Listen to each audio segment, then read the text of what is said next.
નમસ્કાર દર્શક મિત્રો, પોલીસ ફોકસ ન્યૂઝ ચેનલમાં આપનું હાર્દિક સ્વાગત છે। હવે એક નજર આજના મુખ્ય સમાચાર પર। રાજકોટના ધોરાજીમાં બેંકમાં હાથ સફાઈ કરી રોકડ રકમ ઉઠાંતરી ગેંગ ગણતરીની કલાકોમાં ઝડપાઈ।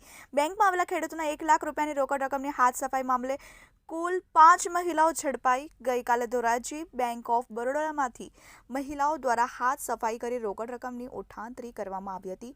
બેંકમાં મહિલાઓ દ્વારા કરવામાં આવેલા હાથ સફાઈની સમગ્ર ઘટના સીસીટીવી કેમેરામાં પણ કેદ થઈ ગઈ હતી। આ ઘટના બાદ પોલીસ દ્વારા ઘટનાને અંજામ આપનાર મહિલાઓની શોધખોળ શરૂ કરી હતી। આ બાબતમાં ધોરાજી સિટી પોલીસે મધ્યપ્રદેશથી 5 જતી મહિલાઓને ઝડપી પાડી હતી। મહિલાઓ પાસેથી 1 લાખ રોકડ તેમજ મોબાઈલ સહિતના મુદ્દામાલ પોલીસે કબજે કર્યા। ઘટનાને અંજામ આપનાર મહિલાઓ ફરાર થાય તે પહેલા પોલીસે જૂનાગઢ રેલવે સ્ટેશન ખાતેથી ઝડપી પાડ્યા। મિત્રો, આવા જ અવનવા સમાચાર જાણવા માટે અમારી ચેનલને લાઈક કરો, સબસ્ક્રાઇબ કરો અને બેલ આઇકોન પર પ્રેસ કરો, જેથી અમારી ન્યૂઝની બધી જ અપડેટ આપને મળતી રહે।